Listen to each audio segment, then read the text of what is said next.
സങ്കലിത വിദ്യാഭ്യാസം, inclusive education ഭിന്നശേഷിക്കാരായ കുട്ടികൾക്കും മറ്റു കുട്ടികളെ പോലെ തുല്യ അവസരങ്ങൾ ലഭിക്കുക എന്ന ലക്ഷ്യത്തോടെ ആസൂത്രണം ചെയ്തിട്ടുള്ളതാണ്. സങ്കലിത വിദ്യാഭ്യാസം ഏത് സ്കൂളിലാണ് നടപ്പാക്കുന്നത്?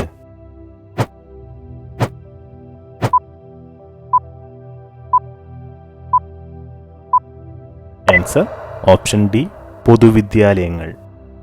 താഴെ കൊടുത്തിരിക്കുന്നവയിൽ സാമൂഹിക ജ്ഞാനനിർമ്മിതിവാദ പ്രകാരമുള്ള ക്ലാസ് മുറിയിലെ അധ്യാപകന്റെ റോൾ അല്ലാത്തത് ഏത്?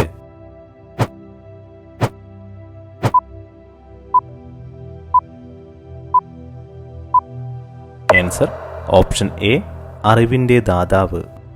ജില്ലാ ശാസ്ത്രമേളയിൽ ഒന്നാം സ്ഥാനം നേടുക എന്ന ലക്ഷ്യത്തോടെ Manu science working model നിർമ്മിക്കുകയാണ്.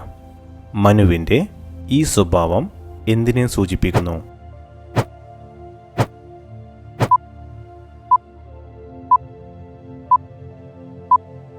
Answer option B, ബാഹ്യ അഭിപ്രേരണ. കുട്ടികളുടെ വ്യക്തിവ്യത്യാസങ്ങൾ പരിഗണിക്കുന്ന ഒരു അധ്യാപിക താഴെ കൊടുത്തിരിക്കുന്നവയിൽ ഏതാണ് തിരഞ്ഞെടുക്കുക?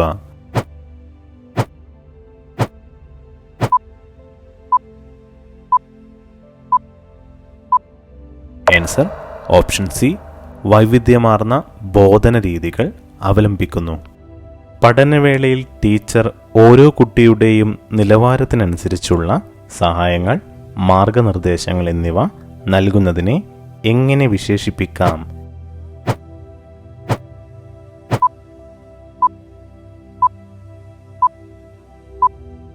ആൻസർ ഓപ്ഷൻ ബി, കൈത്താങ് നൽകൽ. പഠിക്കാൻ മിടുക്കനായിരുന്ന ആദർശ് കുറച്ചു നാളുകളായി പഠനത്തിൽ തീരെ ശ്രദ്ധിക്കുന്നില്ല. പതിവായി വൈകിയാണ് ക്ലാസ്സിലെത്തുന്നത്. എപ്പോഴും ഒറ്റയ്ക്കിരിക്കാൻ ഇഷ്ടപ്പെടുന്നു. ആദർശിൻ്റെ ഈ സ്വഭാവ വ്യതിയാനത്തെക്കുറിച്ച് പഠിക്കാൻ ഏറ്റവും അനുയോജ്യമായ രീതി ഏത്?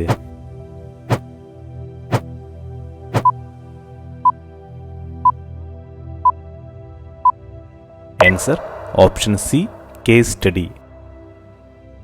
പ്രതിക്രിയാധ്യാപനം, റെസിപ്രോക്കൽ ടീച്ചിങ് ഏത് മനഃശാസ്ത്രജ്ഞൻ്റെ സിദ്ധാന്തമനുസരിച്ചാണ് രൂപീകരിച്ചിട്ടുള്ളത്?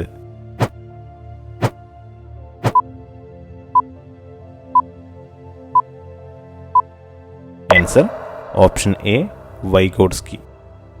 ചുവടെ കൊടുത്തിരിക്കുന്നവയിൽ വൈകാരിക ബുദ്ധിയുള്ള വ്യക്തികൾക്ക് ഇല്ലാത്ത സവിശേഷത ഏത്?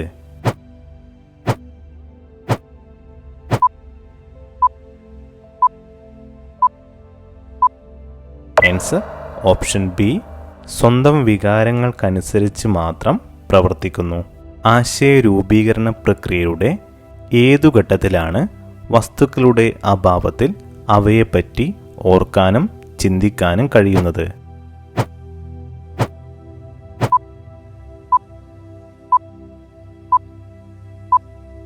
Answer option D, ബിംബനഘട്ടം.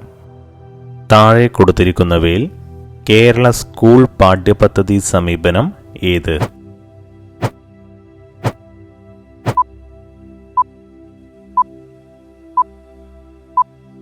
Answer option C, പ്രക്രിയാധിഷ്ഠിതം.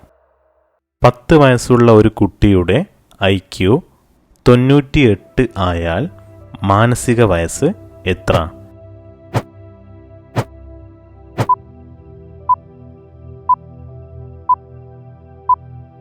Answer option A, 9.8.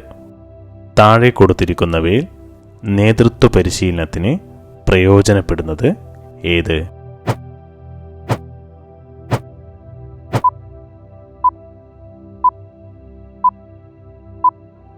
Answer option D, ഇവയെല്ലാം.